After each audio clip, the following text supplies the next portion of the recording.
네, 제가 하늘의 교회를 떠난 지가 3년하고 만 5개월 됐습니다. 찬양 너무 은혜롭게 잘 들었습니다. 감사합니다. 네. 주사랑교회에 담임 목사로 있는데 제가 좀 담임 목사 같이 생겼습니까? 우리 일부 예배 마치고 우리 권사님이 담임 목사님 같이 생겼다고 말씀을 하시는데 예, 제가 우리 교회에 있는 주사랑 교회에 있는 그 성도님들 중에 한 분의 그 따님이 오클랜드의 카페에서 일을 합니다. 거기에서 일을 할 때에 그 사장님이 직원에게 이야기하기를 나를 부를 때에 사장이라고 부르지 말고 이 매니저라고 불러라고 이렇게 이야기를 하더랍니다. 왜 그러냐고 물어보니까 하나님이 사장이고 나는 매니저라고 그래 이야기를 했다고 합니다. 물론 하나님께서 제가 섬기고 있는 주사랑교회를 저에게 또 담임 목사로 맡기셨지만 저는 늘 부목사의 마음으로 사역을 하고 있습니다. 담임 목사님은 우리 하나님이시고 제가 부목사로 생각하고 늘 사역을 하고 있습니다. 여러분들 오랜만에 만나 뵙게 돼서 너무 반갑고 좋습니다. 또 낯선 얼굴도 계시지만 또 옛날 제가 섬길 때에 잘 뵙고 또 함께 사역하시던 분이 있어서 또 너무 반갑고 좋았습니다. 제가 잠깐 기도하고 말씀을 나누도록 하겠습니다. 자비하신 우리 하나님 아버지, 우리가 또 그리스도 안에서 한 가족이 되어서 또 이렇게 육신으로 또 만날 수 있도록 해주신 것 참 감사합니다. 하나님 아버지, 우리가 오늘도 우리가 한 공동체로서 하나님 앞에 예배할 때에 우리 주님의 성령께서 충만하게 우리 가운데 역사해 주시고 또 정말 심히 부족하고 연약한 것을 이 자리에 세우셨는데 하나님의 영광이 드러나게 하시고 또 하나님의 말씀이 능력으로 역사하게 해 주시옵소서. 예수님 이름으로 기도합니다. 아멘. 교회마다 그 교회를 상징하는 그 마크가 있죠. 우리 하늘의 교회도 역시 그 마크가 있습니다. 그 마크가 바로 그 교회를 표시하는 그 역할을 하는 겁니다. 각 교단마다 역시 그것을 상징하는 로고가 있죠. 기독교도 역시 그것을 대표해 주는 표시가 있는데 그게 바로 십자가이지 않습니까? 제가 하늘을 위해서 어떤 말씀을 전할까 기도하는 중에 드는 생각이 다른 것, 우리 성도들에게 가장 기본되는 것, 그게 바로 십자가인데 그 십자가를 전해야 되겠다 하는 생각이 들었습니다. 교회가 십자가를 빼면 아무것도 아닙니다. 십자가가 바로 우리를 살린 것이기 때문입니다. 저와 여러분의 마음에도 역시 그 십자가가 늘 자리 잡고 있어야 하겠습니다. 창세기 37장에서 요셉이 형들에 의해서 미디안 상인들에게 팔려가는 장면이 나옵니다. 그리고 곧바로 오늘 본문인 38장이 아주 삼류 막장 드라마처럼 이렇게 나오고 있습니다. 유다가 형제들에게 떨어져서 나가 이제 가나안으로 가서 아내를 얻었고 그 3명의 아들을 또 낳았습니다. 큰 아들을 위해서 가나안 여인을 맞이했는데 그 이름이 다말이었죠. 그런데 큰 아들이 자식이 없이 그냥 죽었습니다. 그 당시에는 형사취수제, 그 제도가 있었죠. 우리나라에도 역시 고대 역사를 보면 이런 제도가 있었습니다. 형사라는 말은 형이 죽다라는 뜻입니다. 취수라는 말은 형수를 취한다는 뜻이죠. 그 형이 죽으면 형수를 취한다는 말입니다. 형이 자식이 없이 죽으면 그 동생이 형수와 결혼을 해가지고 형을 대신해서 자식을 낳아서 그 형의 대를 잇게 만드는 것이죠. 그래서 유다의 둘째 아들이 형수에게 장가를 들었지만 나쁜 죄를 지어서 하나님이 둘째 아들도 죽이셨습니다. 유다는 또 셋째도 며느리 다말에게 주어야 했지만 아직 어리다는 핑계로 다말에게 친정으로 가서 수저를 지키고 있으라고 말을 합니다. 그러나 셋째 아들이 다 자랐지만 유다는 다시 다말로 인해서 셋째 아들까지 죽게 될 것 같아서 결혼을 미루고 있었습니다. 그때 유다가 자기 아내가 죽은 후에 다말이 살고 있는 그 마을로 온다는 말을 듣고 다말은 장려 복장을 하고 길가에 앉아 있었습니다. 유다는 자기의 며느리인 줄도 모르고 그 장녀와 관계를 하였고, 그로 인해서 다말이 임신을 하게 되었습니다. 나중에 과부인 며느리가 임신을 했다는 소식을 들은 유다는 며느리를 끌어내어서 불에 태워 죽이라고 말을 합니다. 이때 유다가 창녀인 줄 알고 다말과 관계를 맺으면서 준 그 증표, 그것을 내보이면서 자기가 임신한 아이가 바로 이 증표를 준 사람의 아이라고 말을 하죠. 그제서야 유다는 깨닫고 말하기를 그가 나보다 옳다라고 말을 하고는 다말을 살려줍니다. 다말이 쌍둥이 아기를 낳았는데 그 중에 한 명이 바로 다윗의 조상이 되었고, 나중에는 예수 그리스도의 조상이 되었습니다. 오늘 본문에 나오는 핵심적인 것, 다시 말하자면 게임 체인저가 되었던 것이 바로 다말이 내보인 증표입니다. 여기서 말하는 증표라는 말은 유다가 이 다말과 잠을 잘 때의 그 대가로 염소 새끼 한 마리를 주기로 하고, 그 증표로 준 것이 있는데 그것을 가리켜 이렇게 이 증표라고 말한 것이죠. 어떤 물건을 구입하려고 하는데 지금 당장 돈이 없을 때 어떻게 해야 할까요? 외상으로 해야 합니다. 그런데 그 사람이 어떤 사람인지도 모르고 처음 보는 낯선 사람일 경우에는 증표가 있어야 합니다. 담보물이라고 합니다. 그렇죠? 그리고 증표를 여러 가지로 또 뭐 줄 수도 있습니다. 신분증을 줄 수도 있고 또 다른 물건을 줄 수도 있습니다. 오늘 본문에서는 유다가 새끼 염소를 줄 때까지 그 증표로 도장을 묶는 끈과 그리고 유다 자신의 지팡이, 그것을 주었습니다. 다말은 이것을 가지고 있다가 결정적인 순간에 내보임으로 그의 목숨을 건질 수 있었습니다. 그래서 오늘은 이 유다가 다말에게 준 이 증표가 우리에게 주는 교훈이 무엇인지 유다의 증표라는 제목으로 말씀을 상고해 보겠습니다. 첫째로 유다의 증표는 공동체의 소중함을 보여줍니다. 1절 말씀입니다. 그 후에 유다가 자기 형제들로부터 떠나 내려가서 아둘람 사람 히라와 가까이 한디라. 방금 읽은 1절 말씀을 보면 유다가 형제들에게서 떨어져 나갔다는 말씀을 하고 있습니다. 유다가 어떤 이유로 떨어져 나갔는지 확실치는 않지만 우리가 추측은 할 수 있습니다. 37장에서 요셉을 미디안 상인들에게 팔아버린 일을 주도한 사람이 바로 유다입니다. 그리고 아버지 야곱은 요셉이 죽었다고 생각을 하고 깊은 슬픔 가운데 빠져서 하루하루가 지옥 같은 삶을 살고 있었습니다. 아버지가 잠깐 슬퍼하고 끝을 낼 줄 알았는데 아버지의 그 슬픔은 끝이 없었습니다.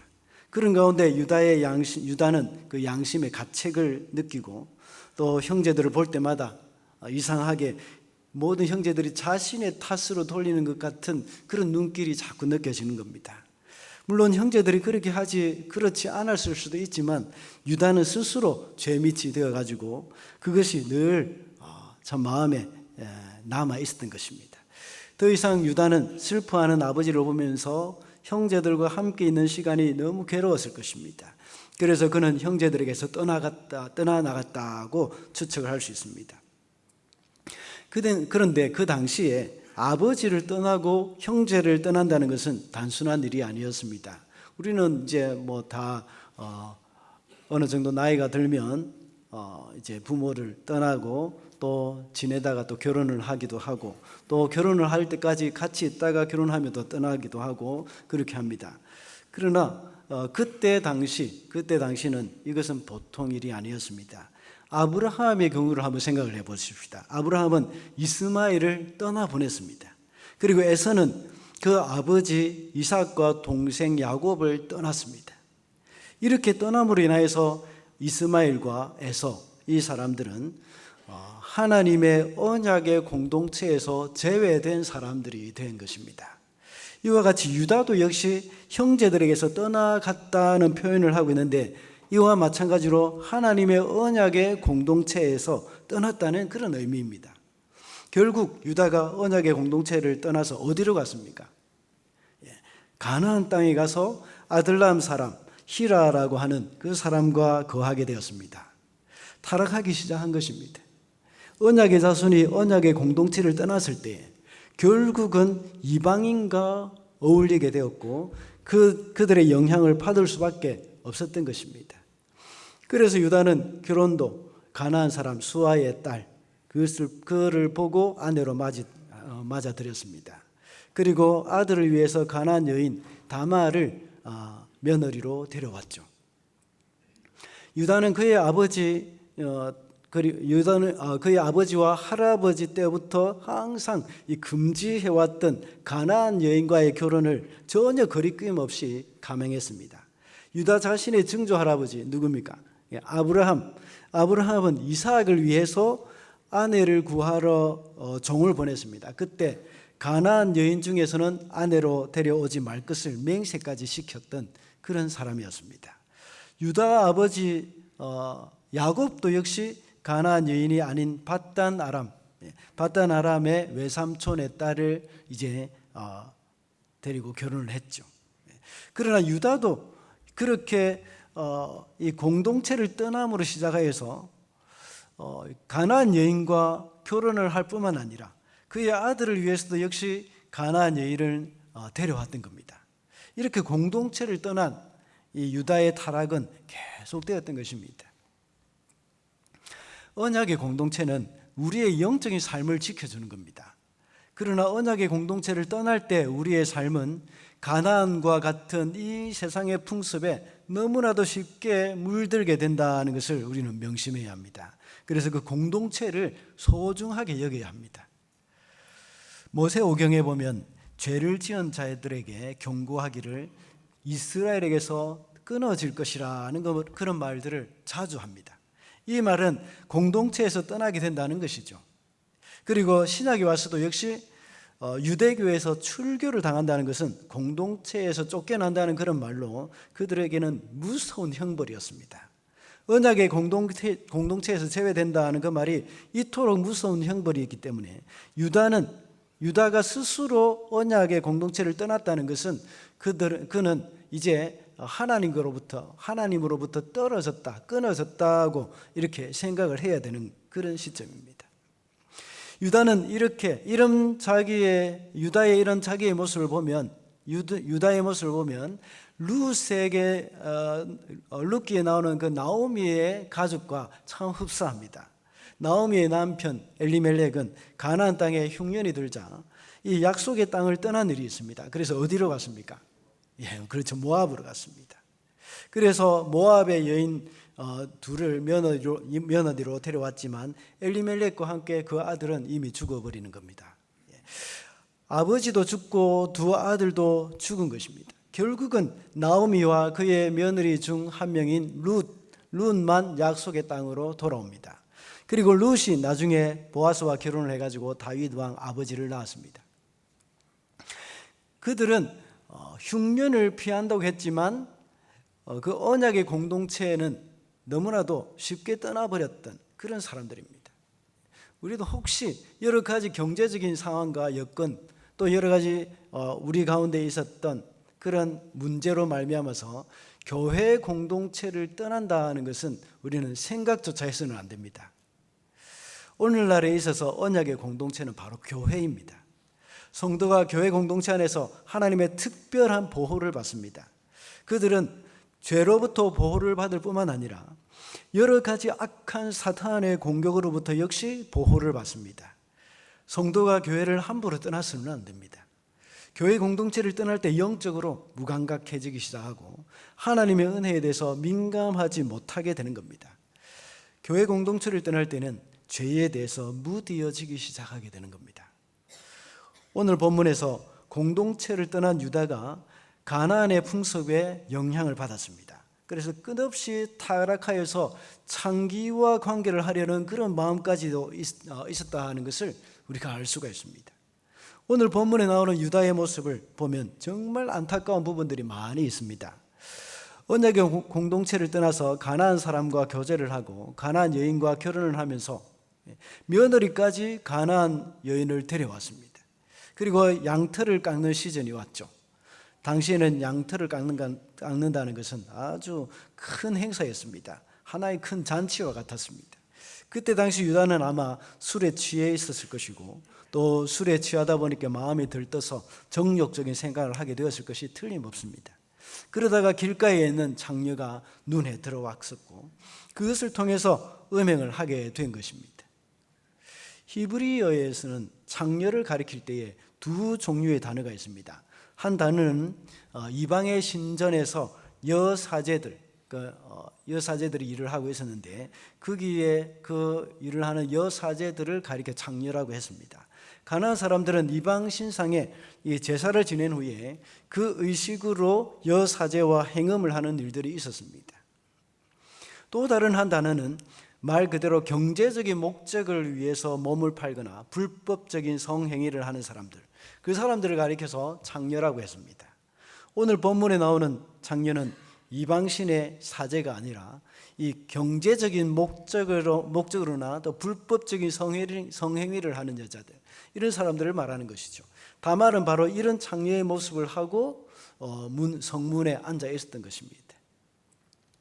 이렇게 해서 유다는 언약 공동체를 떠나서 그냥 가장 밑바닥까지 내려가고 있었던 것입니다. 오늘날 성도들도 언약의 공동체인 그 교회를 소중히 여겨야 합니다. 겉으로 보기에는 교회가 아무것도 아닌 것처럼 보이기도 합니다. 그러나 또 이제 교회를 볼 때, 우리가 교회를 볼 때에 너무나도 약해 빠진 그런 사람들의 모임처럼 보이기도 합니다.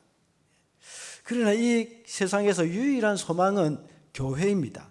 하나님은 교회를 통해서 구원을 주시고 교회를 통해서 하나님의 언약의 백성들을 보호하신다는 사실을 잊어서는 안 됩니다. 그래서 사단은 끊임없이 교회를 무너뜨리려고 온갖 노력을 다 하고 있고 성도를 교회로부터 멀어지게 하려는 온갖 노력을 다 하고 있는 겁니다. 우리는 어떤 일이 있더라도 교회를 해롭게 하는 일이 그 일에 쓰임을 받아서는 안 됩니다. 그래서 사단은 끊임없이 교회를 무너뜨리려고 한다는 것을 우리는 기억해야 합니다. 그리고 성도는 교회 공동체를 결코 떠나서는 안 됩니다. 언약의 공동체를 떠나서 유다가 가나안의 풍습에 물들었던 것처럼 성도와 교회 공동체를 떠나게 되면 이 세상의 풍습에 물들게 되어 있습니다. 교회를 떠나지 않는다고 하더라도 너무나도 이것은 세상의 풍습이 너무나도 우리에게 크게 역사하고 있기 때문에 너무나도 위태위태한데 교회를 떠나버리면 우리는 금방 이 세상의 풍습에 물들어버리고 타락하게 되는 것은 시간 문제입니다. 요즘 가나안 성도라고 있지 않습니까? 안 나가를 거꾸로 하면 가나안이지 않습니까? 이런 사람들은 나는 예수는 믿지만 교회는 안 나가 라고 말을 하는 사람들입니다. 굉장히 위험합니다. 올바른 신앙생활을 하기가 어렵습니다. 물론 이런 사람들은 교회가 마음에 들지 않기 때문일 수도 있습니다. 그렇지만 사람들이 모이는 곳이기 때문에 완벽할 수는 없습니다. 완전함을 향해서 그냥 갈 뿐입니다. 그러니 자신이 보기에는 못마땅한 부분이 있을 수 있고 또한 교회 공동체에서 마음이 상하게 될 수도 있습니다. 그러나 이럴수록 교회를 위해서 기도를 해야 하고 교회의 하나됨을 위해서 힘써야 하는 겁니다. 그리고 교회의 직분자들을 위해서 모든 성도들은 하나님이 기뻐하시는 교회가 되도록 또 교회 직분자들과 함께 기도하고 깨어 있어야 한다는 겁니다. 그래서 교회가 바로 세워지도록 우리가 항상 함께 힘을 써야 합니다.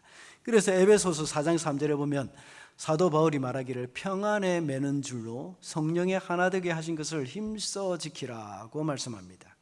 왜 평안에 매는 줄이라고 말을 했겠습니까? 그것은 교회에 평안을 깨뜨리는 세력들이 많이 있기 때문입니다. 그리고 힘써 지키라 하는 것도 역시 하나 되는 일을 가만히 있으면 저절로 그 하나 되는 것이 이루어지는 것이 아니기 때문입니다. 그래서 힘써 하나가 되도록 노력을 해야 되는 것이 바로 성도가 해야 할 의무입니다. 몸이 교회를 떠나지 않고 우리 몸이 비록 교회를 떠나지 않고 늘 출석을 한다고 하더라도 혹시나 마음이라도 또는 정서적으로라도 교회 공동체가 멀어졌다고 생각하면 우리는 조심해야 합니다. 교회 공동체에 대해서 뭔가 서운한 마음이라도 있다면 사탄은 기회를 잡게 됩니다. 그럴 때 스스로 회복하도록 힘써 노력을 해야 합니다. 그래서 사도 바울은 힘써 지키라고 말을 하는 것이죠. 교회 공동체를 비난하면서 교회와 멀어지게 만드는 것이 바로 이단의 특징입니다. 교회는 이러한 이런 일을 해야 하는데, 교회는 또 이렇게 되어져야 하는데 너희 교회는 이런 부분이 좀 부족해 라고 말을 하는 겁니다. 물론 교회의 부족한 부분은 늘 있기 마련인데 이것을 고쳐나가는 것이 우리의 의무입니다. 우리가 해야 할 일입니다. 나부터 역시 고쳐나가야 하는 겁니다. 각 개인이 바로 교회이지 않습니까? 그런데 이런 말을 자주 듣다 보면 자기도 모르게 교회의 부정적인 모습들이 자꾸만 보이기 시작합니다. 교회에 고쳐야 할 부분이 있으면 어떻게 해야겠습니까? 그냥 기도하면서 내가 먼저 고쳐가면 된다고 했습니다. 그렇지 않고 다른 사람에게 이야기를 한다면 공동체에 오히려 해악을 끼치게 되는 그런 결과를 낳게 됩니다. 감사하게도 나중에 유다는 언약의 공동체로 다시 돌아왔음을 알 수가 있습니다. 그래서 형제들과 함께 이 애굽의 곡식을 사러 가기도 합니다. 그러므로 유다의 공동체, 유다의 그런 증표를 통해서 우리는 신앙 공동체가 얼마나 소중한 것인가에 대해서 우리는 꼭 기억을 해야 합니다. 둘째로 유다의 증표는 자신의 죄성을 깨닫게 해줍니다. 24절 말씀입니다. 석 달쯤 후에 어떤 사람이 유다에게 일러 말하되 내 며느리 다말이 행음하였고 그 행음함으로 말미암아 임신하였느니라. 유다가 이르되 그를 끌어내어 불사르라. 유다는 자기 며느리를 보고 창녀인 줄 알고 성관계를 가졌다고 했습니다. 그런데 그 며느리가 임신했다는 소식을 들었습니다. 그때 유다의 반응이 방금 읽은 본문의 말씀입니다. 그를 끌어내서 화형에 처하라고 말을 합니다. 이런 유다의 반응과 비슷한 부분이 또 있습니다. 바로 다윗의 반응이죠. 다윗이 우리아의 아내 밧세바와 간음을 하고 우리아를 죽였습니다. 그때 나단 선지자가 와서 한 비유로 말을 하죠. 한 부자가 자기에게 있는 많은 양을 아끼고 가난한 사람의 집에 딸과 같이 기르고 있는 그 새끼 양을 빼앗아서 잡아가지고 손님을 대접했다고 말을 합니다. 그때 다윗이 발끈하지 않습니까? 이런 놈은 죽여야 마땅하다고 이 반응을 합니다. 그리고 그 양 새끼의 4배를 갚아야 한다 하고 판결을 내려줍니다. 그런데 나단 선지자는 바로 그 사람이 바로 당신이요 하고 말을 하는 것이죠. 처음에 다윗은 나단 선지자의 말을 듣고 그 부자를 향해서 분노를 하고 그 부자를 재판을 했지만 사실은 자기 자신을 재판하는 것입니다. 이와 같이 유다는 다말이 내민 그 증표를 보면서 무엇을 깨달았겠습니까?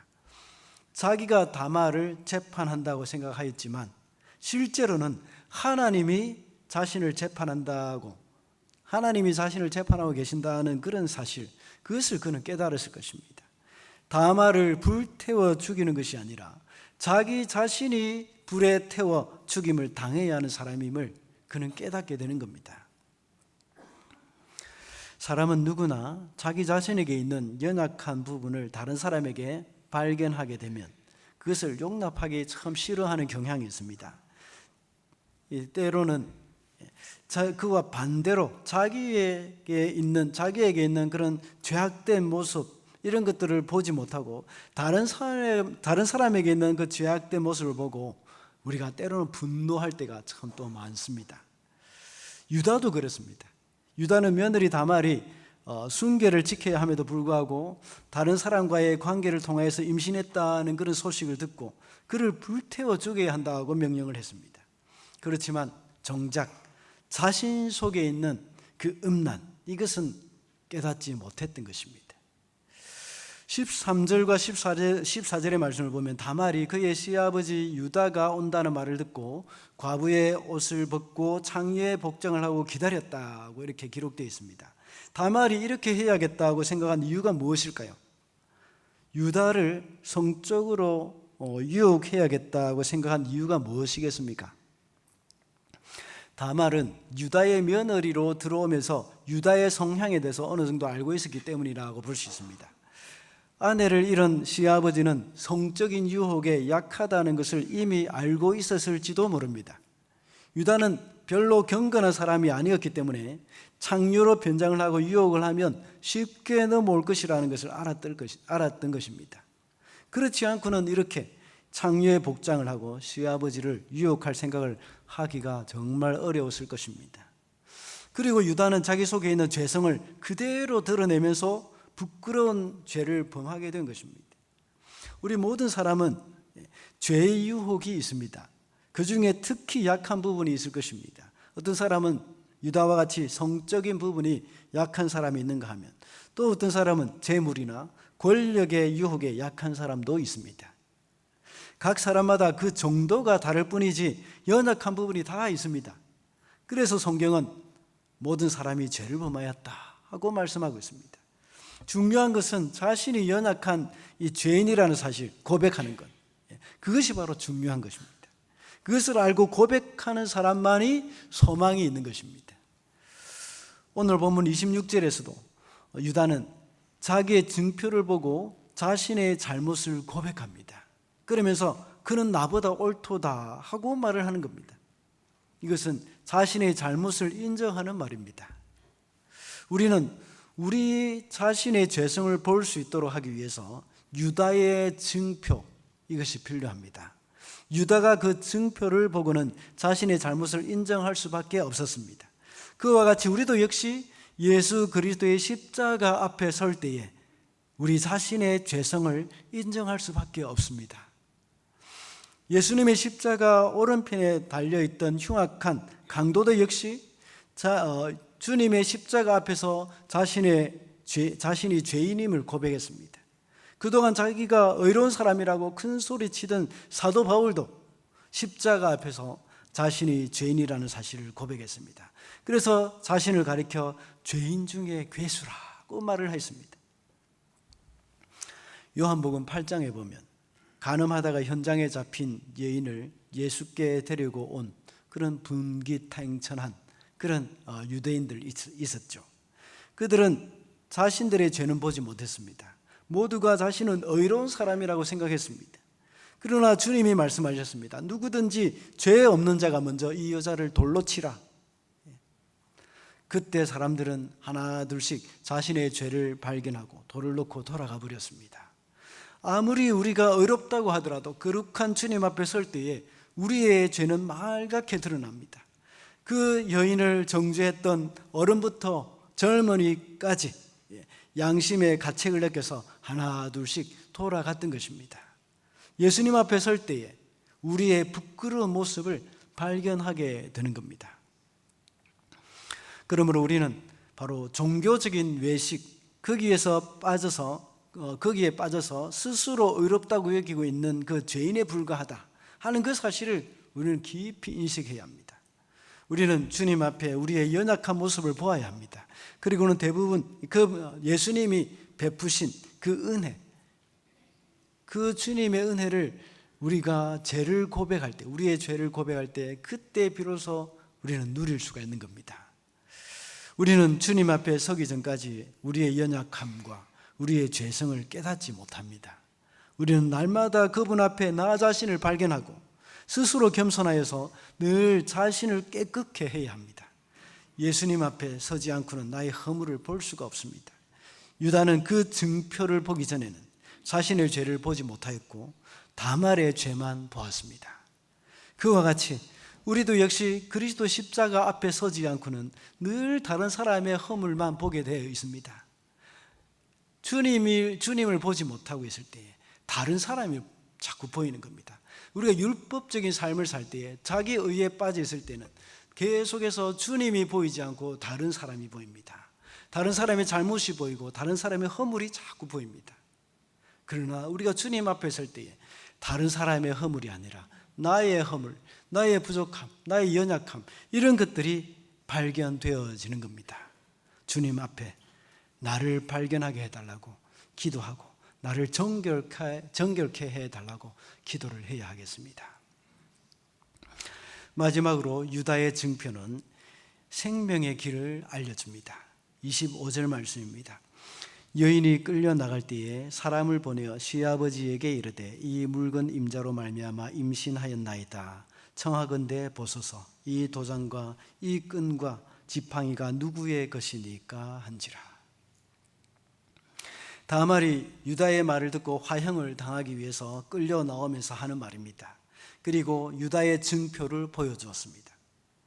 서론에서 말씀을 드렸던 것처럼 처음에 유다는 다말에게 염소 새끼 한 마리를 주겠다고 하고 관계를 가졌습니다. 그러나 그것이 당장 없었기 때문에 염소 새끼를 줄 때까지 그 담보물로 이렇게 도장과 그 끈과 지팡이를 주었던 겁니다. 나중에 염소 새끼를 갖다 주고 찾아오면 된다고 생각했습니다. 그러나 나중에 유다가 그의 친구를 보내서 염소 새끼를 갖다 줄 때는 이미 다말은 그 자리에 없었습니다.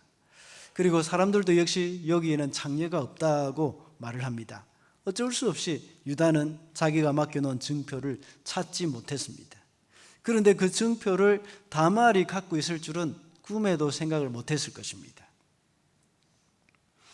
유다가 셋째 아들이 다 자랐음에도 불구하고 다말에게 주지 않은 것은 잘못된 일입니다.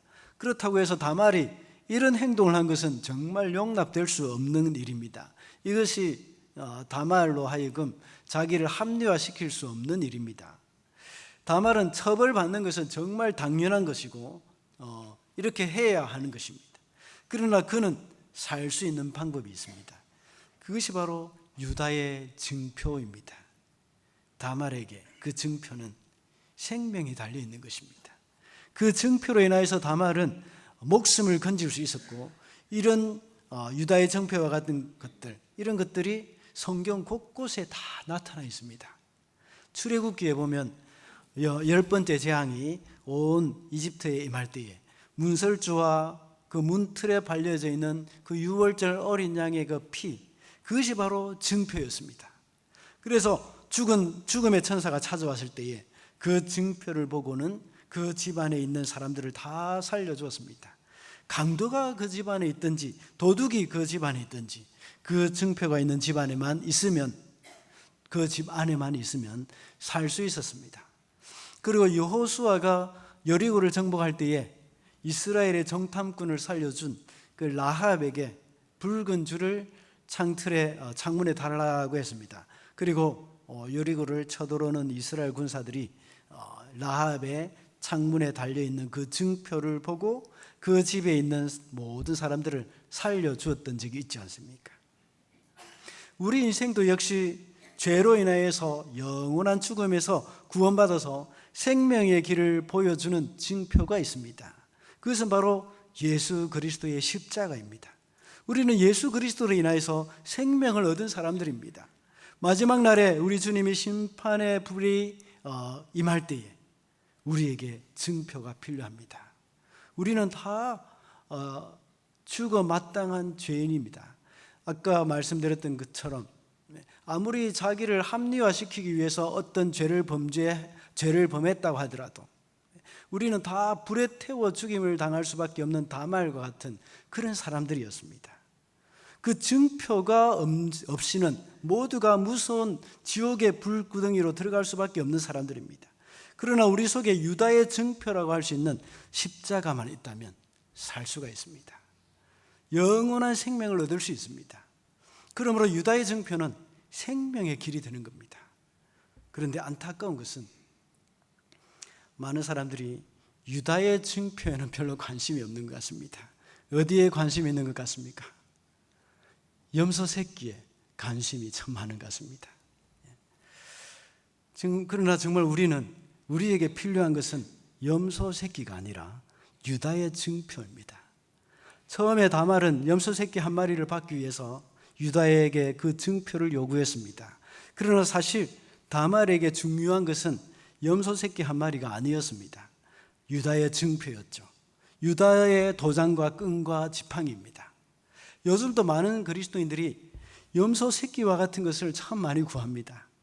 이 세상에서 당장 필요한 돈이나 부귀 영화만을 자꾸 구하고 있습니다. 또는 좋은 차나 또 좋은 집 한 채, 이런 것들을 참 자꾸 추구하고 있습니다. 물론 이것도 필요하기도 합니다. 이런 것만 요구해서는 안 된다는 것이죠. 이런 것을 요구하는 그런 경우에 우리는 아직 그리스도의 언약에 대해서 잘 알지 못하는 경우가 참 많습니다. 장녀는 염소 새끼를 구하지만 다말은 유다의 증표를 구하는 겁니다. 우리도 역시 염소 새끼가 아니라 유다의 증표를 구해야 합니다. 이 세상 부귀영화를 구하는 것이 아니라 그리스도의 십자가를 구해야 합니다. 그리스도의 십자가만이 우리가 살 수 있는 길입니다. 우리를 하나님 앞에 살게 하는 것은 많은 재산이 아닙니다. 그리고 권력이나 학위 이런 것도 아닙니다. 우리를 영원한 심판으로부터 살게 하는 그 유다의 증표에 해당되는 것, 그것은 바로 그리스도의 십자가입니다. 유다의 증표를 가지고 있던 다말은 그 참혹한 화형으로부터 건짐을 받았습니다. 오늘날 우리 성도들은 하나님의 심판의 불을 막아주는 그 그리스도의 십자가를 구해야 합니다. 왜냐하면 유다의 증표인 그 그리스도의 십자가는 우리에게 생명의 길을 알려주기 때문입니다. 말씀을 조금 길게 맺고자 합니다. 37장과 39장 사이에 오늘 본문의 말씀은 뭔가 끼워 넣은 듯한 그런 느낌이 듭니다. 마치 고린도전서 12장과 14장 사이에 13장을 별도로 끼워 넣어서 사랑장을 만든 것과 같이 오늘 본문의 38장도 역시 유다의 이야기를 끼워 넣어 놨습니다. 37장의 마지막을 보면 미디안 사람들이 요셉을 이집트의 보디발에게 팔았다는 내용이 나옵니다. 그리고 뜬금없이 38장이 끼어져서 유다의 이야기가 나옵니다. 그리고 또다시 39장에 보면 요셉이 보디발에게 팔렸다는 이야기가 또 계속 이야기가 나옵니다. 왜 여기서 이런 말이 나왔을까요? 창세기 저자인 모세는 요셉이 팔려가고 난 다음에 그 일을 주도한 유다의 행적에 대해서 말할 필요가 있었던 것입니다. 유다가 스스로 공동체를 떠나서 타락하여 밑바닥까지 내려갔다는 것을 말하고 있습니다. 그런데 요셉은 형들의 미움을 받고 상인들의 팔려 본의 아니게 공동체를 떠나게 됐습니다. 유다는 스스로 공동체를 떠나게 되었지만 요셉은 본의 아니게 자기 뜻과 무관하게 팔려가게 된 것이죠. 그렇지만 하나님이 함께 하셔서 요셉의 앞날을 밝게 열리도록 돌보아 주셨습니다. 창세기 39장 2절을 제가 한번 보겠습니다. 여호와께서 요셉과 함께 하심으로 그가 형통한 자가 되어 그의 주인 애굽 사람의 집에 있으니 라고 기록되어 있습니다. 그런데 유다가 다시 돌아와서 그 형제들과 함께 이집트로 곡식을 살아가면서 요셉을 만나게 되었습니다. 유다가 다시 언약의 백성으로서 삶을 회복했던 것입니다. 그리고 장차 메시아의 조상으로 유다의 모습이 그 시점에서 모습을 드러내게 됩니다. 야곱도 역시 임종을 앞두고 유다에게 메시아에 관련된 그런 예언 기도를 해줍니다.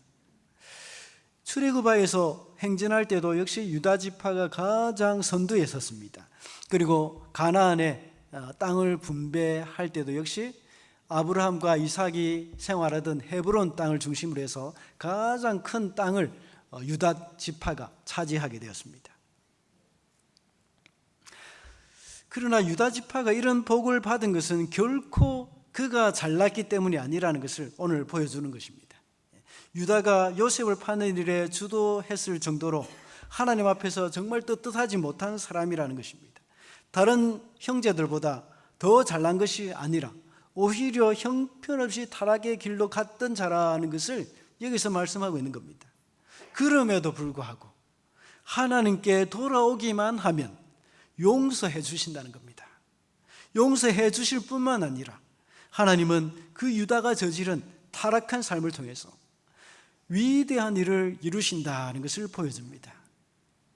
하나님은 정말 쓸 가치가 없는 유다를 사용하셔서 온 인류를 구원하시는 그러한 분이시라는 것을 우리가 알 수가 있습니다. 누구든지 하나님 앞에 잘못을 범할 수도 있습니다. 실수를 할 수도 있습니다. 그러나 거기에서 머물러 있어서는 안 되고 돌아와야 되는 겁니다. 공동체 안으로 다시 돌아와야 되는 겁니다. 그럴 때에 하나님께서는 우리를 용서해 주시고 우리를 사용하셔서 주님의 그 위대한 일에 우리를 다시 쓰실 것입니다. 그래서 유다가 다말에게 난 아들, 이 아들을 통해서 하나님의 구속사의 큰 일을 행하신 것입니다. 하나님은 요셉과 같이 모범생만 사용하시는 것이 아니라 유다와 같이 형편없는 사람들을 통해서도 위대한 일을 행하시는 분이십니다. 그래서 그 누구도 자랑할 것이 없습니다.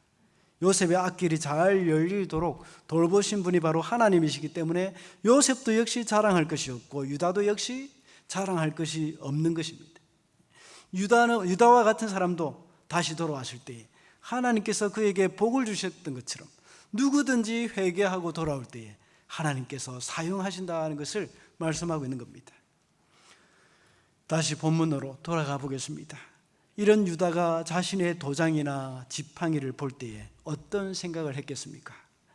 그는 나보다 옳다 하는 생각을 하면서 얼마나 깊은 회개를 했겠습니까? 그래서 다시 언약의 공동체 안으로 돌아왔다고 생각해 볼 수가 있습니다. 그러므로 유다의 증표를 통해서 우리가 얻을 수 있는 교훈은 교회의 공동체를 소중히 여겨야 한다는 것을 우리가 기억해야 하고 우리 자신의 죄성을 깨닫게 되고 우리가 생명의 길이신 예수 그리스도 그분의 십자가 앞으로 와야 한다는 것을 우리가 알 수가 있습니다. 우리도 역시 그리스도의 십자가를 바라보면서 주님께만 소망을 두고 살아가는 저와 여러분이 되시기를 바랍니다. 기도하겠습니다. 하나님께서 우리 하누리 공동체를 이 땅에 세워주신 것 감사합니다. 우리가 교회 공동체를 소중하게 여기며 이 공동체를 통해서 하나님과 더욱더 가까워지게 해 주시옵소서.